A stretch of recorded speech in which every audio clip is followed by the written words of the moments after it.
नमस्कार। जोहार। कैसे हैं आप सब?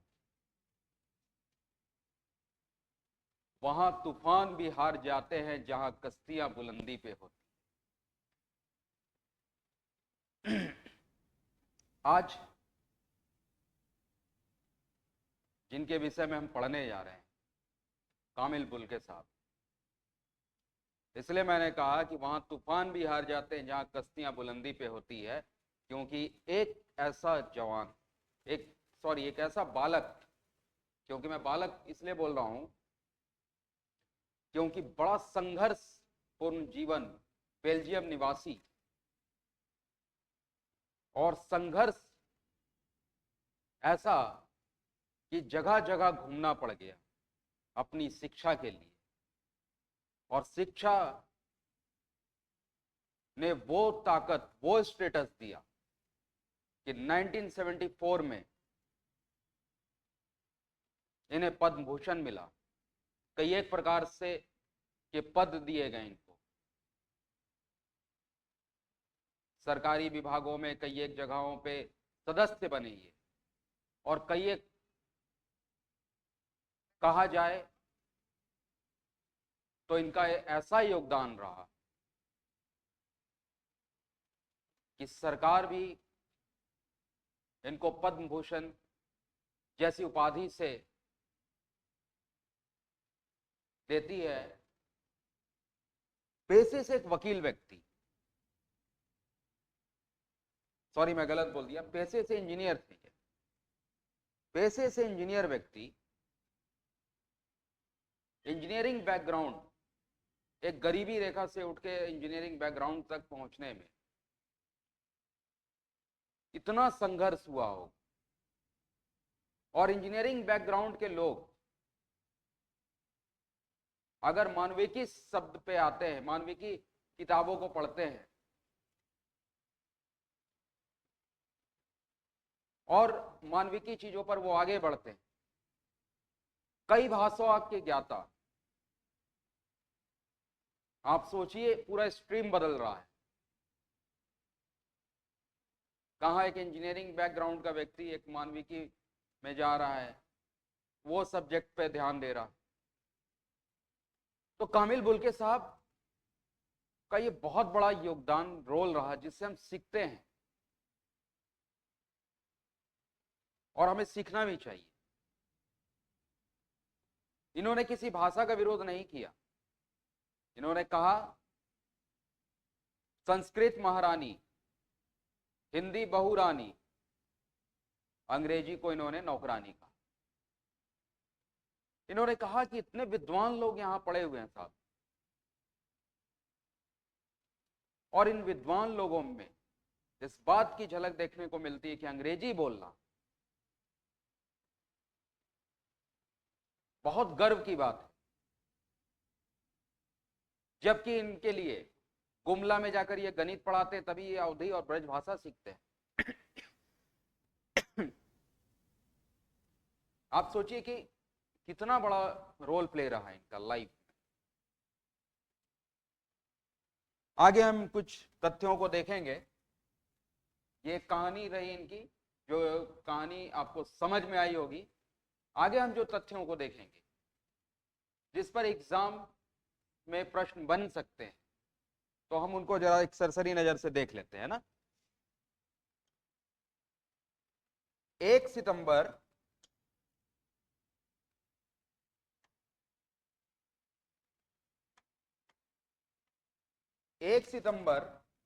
1909 को जन्म बेल्जियम, ठीक है। कुछ ऐसे पॉइंट जो एग्जाम के पॉइंट ऑफ व्यू से इंपॉर्टेंट है, उनको हम देख लेते हैं। ये बेल्जियम निवासी थे, क्लियर है। इनके पिता का नाम एडोल्फ, माता मारिया बुल्के, और जो मैंने बताया शुरू में, जिस कारण से मैंने एक लाइन कोट किया स्टार्ट में, तो वो लाइन है साहब संघर्ष।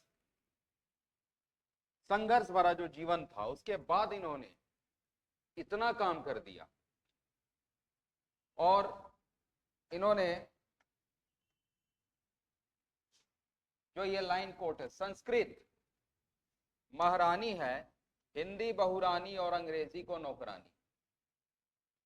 इनके साहित्य एवं शिक्षा के क्षेत्र में भारत सरकार द्वारा 74 में पद्म भूषण से सम्मानित किया गया। बुल्के ने पहले से ल्यूवेन विश्वविद्यालय से सिविल इंजीनियरिंग, मैं बता रहा था ना, मैं बीएससी डिग्री हासिल कर ली। बैकग्राउंड चेंज होने के बावजूद इन्होंने एक नया अध्याय लिख दिया, एक नया चैप्टर लिख। और आपको ये जानकर खुशी होनी चाहिए कि ऐसे लोग भी धरती पर हैं, आए। 1930 में ये जेसुइस्ट बन गए। नीदरलैंड में बल्कनबर्ग में 32-34 में अपना दार्शनिक प्रशिक्षण करने के बाद 1934 में ये भारत की ओर निकल गए। कब आते हैं ये भारत? 1934।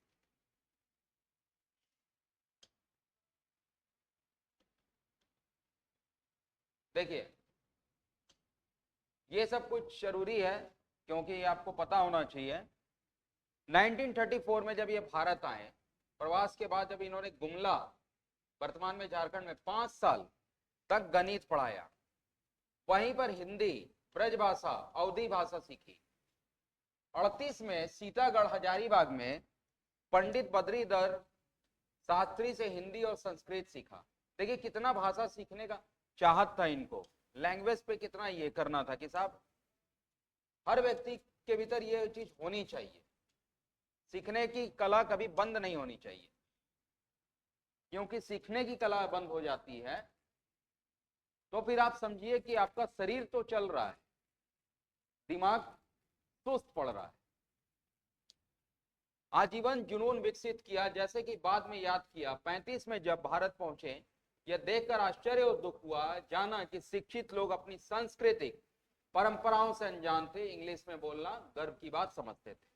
अपने कर्तव्य पर विचार किया और इन लोगों की भाषा को सिद्ध करूंगा। यही चीज मैं आपको बता रहा था। अब देखिए इनको ना पुजारी भी, देखिए मैं आपको एक चीज और दिखाता हूं। एक ईसाई का विश्वास, हिंदी और तुलसी का भक्त कौन? कामिल भुलके। ब्रह्म वैज्ञानिक प्रशिक्षण 1939 to 42 भारत के कुर्सियांग से किया। 1940 में हिंदी साहित्य सम्मेलन प्रयाग से विशारद की परीक्षा पास की। कब? 1940, जिसके दौरान इन्हें पुजारी की उपाधि दी गई, जबकि जेसुइस्ट ही बन गए थे। हम लोगों ने अभी देखा, भारत की शास्त्रीय भाषा में इनकी रुचि के कारण इन्होंने कलकत्ता विश्वविद्यालय से 42-44 से संस्कृत में मास्टर डिग्री हासिल की और आखिर में इलाहाबाद विश्वविद्यालय में 1945-49 में हिंदी साहित्य में डॉक्टरेट की उपाधि प्राप्त की। इस शोध का शीर्षक था, ये इंपॉर्टेंट है, ये पूछ सकता है, ठीक है, जहां से ये जो डॉक्टरेट किया इन्होंने, किस चीज में डॉक्टरेट किया? राम की कथा की उत्पत्ति और विकास, इस पर इन्होंने डॉक्टरेट किया। 1950 में यह पुनः रांचिया गया और जेवीएस महाविद्यालय में हिंदी संस्कृत की विभागाध्यक्ष बनाया गया। कितना पद मिलते जा रहा, देखिए कि कितना बढ़ते जा रहा है बंदा। जब आपके भीतर जुनून आ जाता है ना, अच्छा वाला जुनून, पॉजिटिव कार्य करने का जुनून, ईश्वर भी आपके लिए रास्ता 10 बना देते। देखिए कैसे ही आगे बढ़ रहे हैं। इसीलिए इन सब चीजों पे हम पढ़ते हैं किसी चीज को ना, तो बढ़िया तरीके से देखें उसको, इस तरीके से पढ़िए कि हम उसमें से 10 कॉन्सेप्ट निकालें। एग्जाम के साथ जब तक ब्रेन खिलेगा नहीं, आप पौधे को पानी देते हैं, पानी देने के भी बहुत तरीके होते हैं। पौधा को क्या लगता है, जब आप उसको स्प्रे करते हैं, पानी देते हैं, और आप पूरा ज्यादा पानी डाल देंगे किसी भी चीज को हिसाब से, और मैं एक चीज मानता हूं आज के इस मॉडर्न एज में 2025 में कि बहुत सारे लोग पढ़ा रहे होंगे और अच्छे अच्छे टीचर्स होंगे, हम सब पढ़ रहे होते हैं, मैं भी पढ़ता हूं, मगर मैं एक चीज मानता हूं, एक अच्छा शिक्षक चैट जीपीटी के जमाने में भी अगर आपको किताब उठाने पर विवश कर दे, एक शिक्षक आपको कुछ नहीं देता है, मगर एक अच्छा शिक्षक जो होता है ना, वो आपको वो ज्ञान भर के दे देते हैं कि आप अपने पैर में खड़े रहो, किसी के भरोसे मत रहो। अगर कोई पैर से विकलांग है तो एक शिक्षक उससे ब्रेन से इतना मजबूत करता है कि वो खड़ा हो जाता है। तो इनके साथ देखिए, विभागाध्यक्ष बने 50 में, बुल्के ने भारत की नागरिकता ग्रहण की, 34 में ही आते हैं, क्लियर है। 1909 में जन्म हुआ था इनका, भारत की नागरिकता ग्रहण की। इसी वर्ष बिहार राष्ट्र भाषा परिषद की कार्यकारिणी के सदस्य नियुक्त हुए।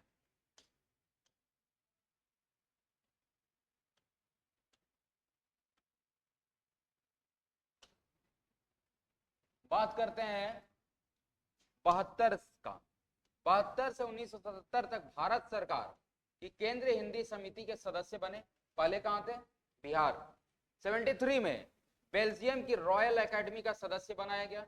पेशे से इंजीनियर के रहे बुल्के का वह ब्यौरेवार तार्किक वैज्ञानिकता पर आधारित शोध संकलन राम कथा उत्पत्ति और विकास, जिस पर इन्होंने डॉक्टरेट की, कहता है कि राम वाल्मीकि के कल्पित पात्र नहीं, इतिहास पुरुष थे। तिथियों में थोड़ी बहुत चूक हो सकती है। बुल्के के शोध ग्रंथ के उदाहरणों ने पहली बार साबित किया कि राम कथा केवल भारत में नहीं, अंतरराष्ट्रीय कथा, वियतनाम से इंडोनेशिया तक यह कथा फैली हुई है। अच्छा, इसमें कहानी अभी आएगी। जो बुल्के साहब क्या होता है, इनका एक दोस्त होता है डॉक्टर था। ये लोग इंडोनेशिया में वहीं टहल रहे होते हैं, तो एक मौलवी साहब के पास एक पुस्तक होती, राम कथा, रामायण। ये बोलते हैं कि साहब आप तो मौलवी हैं, तो आपने क्यों रखा ये पुस्तक? देखिए उन्होंने कहा, क्या कहा,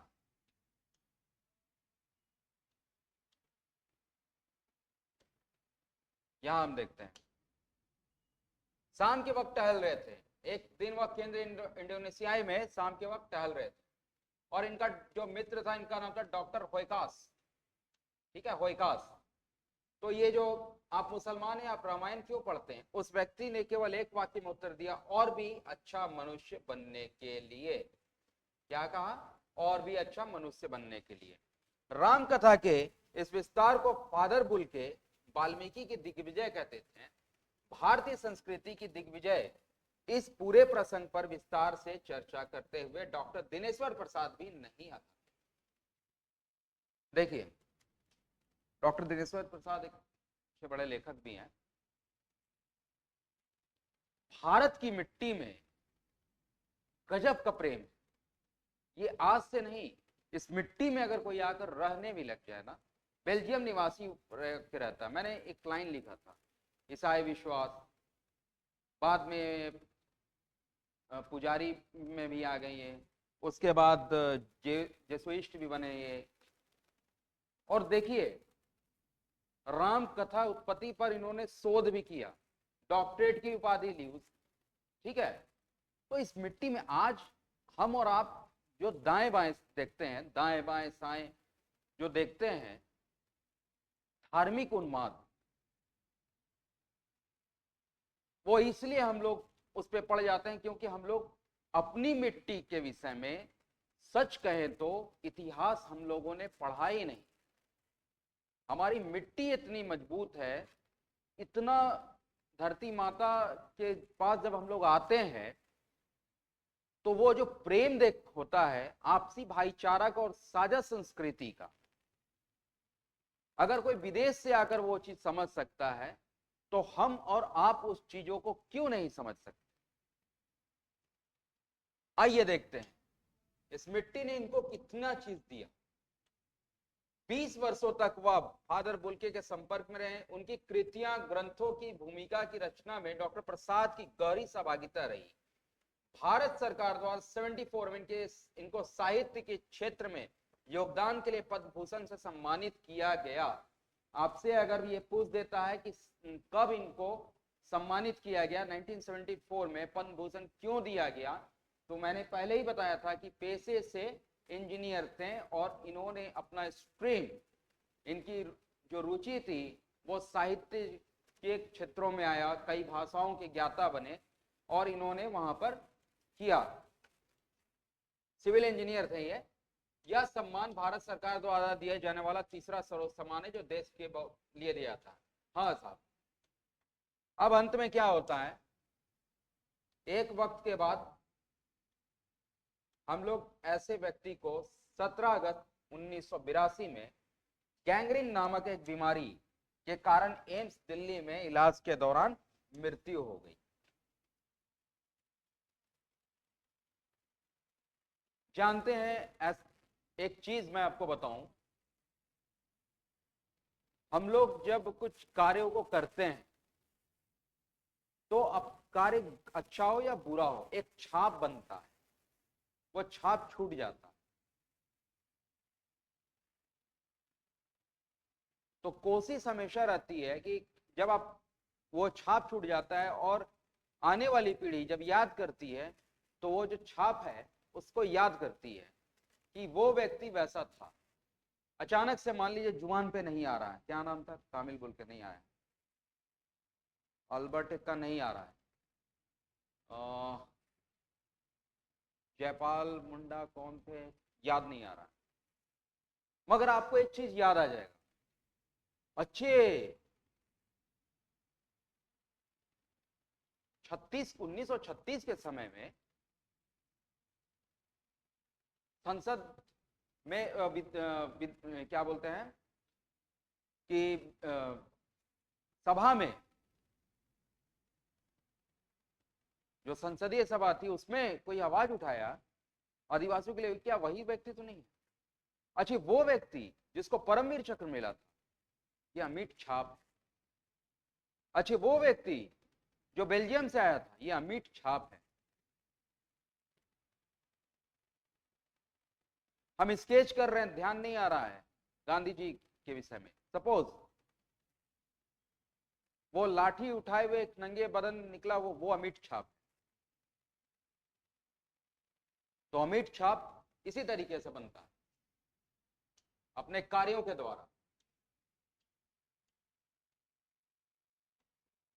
एक नाम भागीरथ मांझी जी,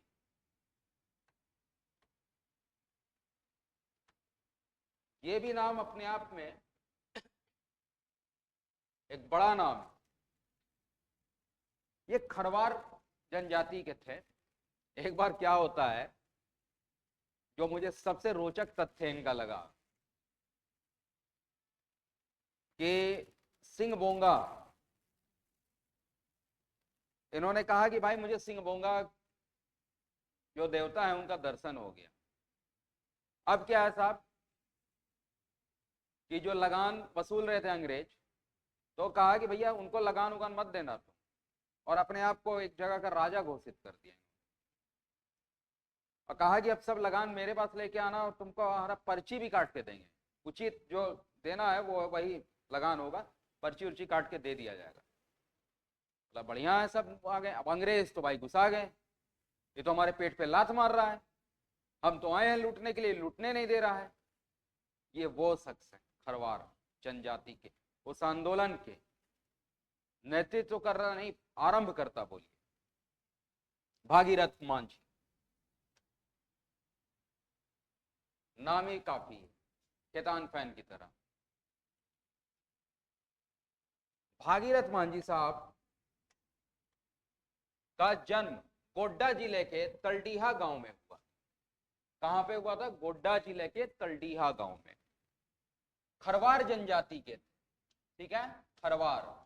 प्रश्न बनता है 1874 ईस्वी में एक आंदोलन आरंभ किया जिसे खरवार आंदोलन के नाम से जानते हैं। आंदोलन आरंभ में एकेश्वरवाद एवं सामाजिक सुधार की शिक्षा देता था, लेकिन अपने दमन के ठीक पूर्व इसने राजस्व बंदोबस्ती की गतिविधियों के विरुद्ध एक अभियान का रूप धारण किया। उस समय में जितना कुछ हो रहा था स्वतंत्रता आंदोलन के समय में, सबसे बड़ा मुद्दा था भू राजस्व नीति। आज भी आप 2025 की मैं बात करूं तो बिहार राज्य में आज भी मैं देखता हूं भूमि सुधार कानून के नाम पर कितने लोग वंचित हो जाते हैं। आज भी मैं बात करूं तो भूमि सुधार कानून सरकार ने बनाया, परंतु मुझे लगता है कि कुछ भ्रष्ट अधिकारियों के द्वारा कार्यों को सही ढंग से नहीं किया गया। तो झारखंड में भी मैं देखता हूं कि जिनकी जमीन है वो जमीन के मालिक ही नहीं है, मालिक कोई और हो जाता। तो उस समय में ये सबसे बड़ा मुद्दा बना था, क्योंकि ये एक ऐसा मुद्दा होता, ये भूमि का ऐसा कैपिटल है, इसी कैपिटल के वजह से जो कलेक्ट्रेट की व्यवस्था आई थी, इसी कैपिटल के वजह से आई। और ये जो है ना, ये बहुत ही बुरा रूप धारण उस समय भी कर चुका था और ये अभियान का रूप धारण किया। मांझी ने घोषणा की, उन्हें सिंहबोंगा का दर्शन हुआ। सिंहबोंगा उन्हें बौंसी, सिंहबोंगा एक देवता है, ठीक है, सूर्य का देवता भी कहते हैं इनको। तो उन्हें बौंसी, बौंसी नामक गांव का, ठीक है, राजा नियुक्त किया है। इसलिए उन्होंने स्वयं को राजा घोषित किया और ब्रिटिश सरकार जमींदार को कर नहीं देने की घोषणा की। उन्होंने लोगों पर लगान तय किए और उन्हें रसीद दिए तथा लगान की वसूली करना शुरू कर दिया। उनकी इस हरकत के कारण गिरफ्तार कर लिया गया और नवंबर 1870 ईस्वी में, कब, 1870 में उन्हें रिहा कर दिया गया। गिरफ्तार किया और नवंबर 1870 में रिहा किया। 1879 की बात करते हैं, में उनकी मृत्यु हो गई। लोग उन्हें श्रद्धावश, ये उनका उपनाम है बाबा जी, ठीक है, मैं ऐसे लिख भी देता हूं, बाबा जी, ठीक है, बाबा जी के नाम से भी जानते हैं।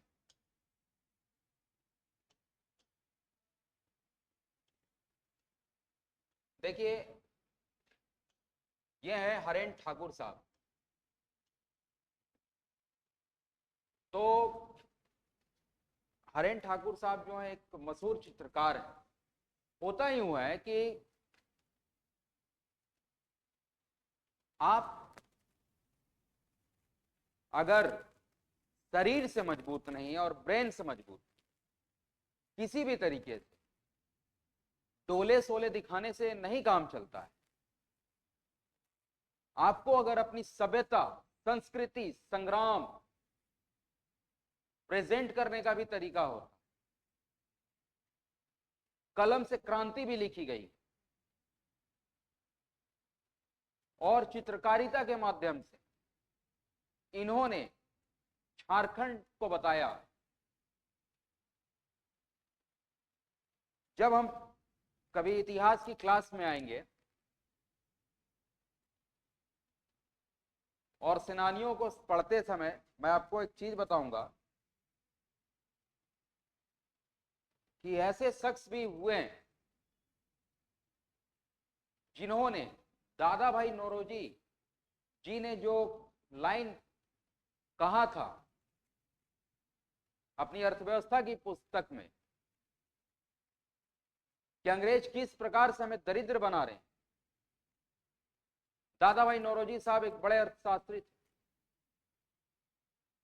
एक व्यक्ति ने वो पूरी पेंटिंग बनाकर अंग्रेजों के सामने खड़ा कर दिया। और उसी तरीके से देखिए, वे रांची के एक मशहूर चित्रकार हैं। इन्होंने अपनी चित्रकला की बदौलत छोटा नागपुर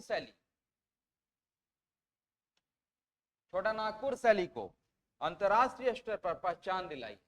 इन्हें कोलकाता की all India fine arts academy, Kolkata में, देखिए ये सब याद रखिया कीजिए, इसलिए मैं इसको इन्वर्टेड कॉमा कर देता हूं। मिसलेनियस क्वेश्चन में जो बनते हैं, काफी ज्यादा मिसलेनियस होते हैं, तो प्रश्न आपका नहीं छूटेगा।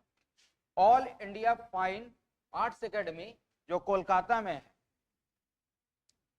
विश्व भारती, कोलकाता के इंफॉर्मेशन सेंटर, प्रवासी बांग्ला क्लब और कनाडा एवं न्यूयॉर्क की कला संस्थाओं ने सम्मानित किया है। ये हैं साहब हरेन ठाकुर, जिन्होंने अपनी चित्रकला के दम पर चीजों को आगे रिप्रेजेंट किया।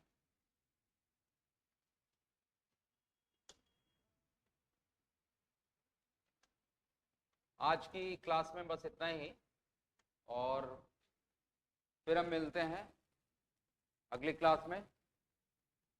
तब तक के लिए जय जोहार, शुभ रात्रि।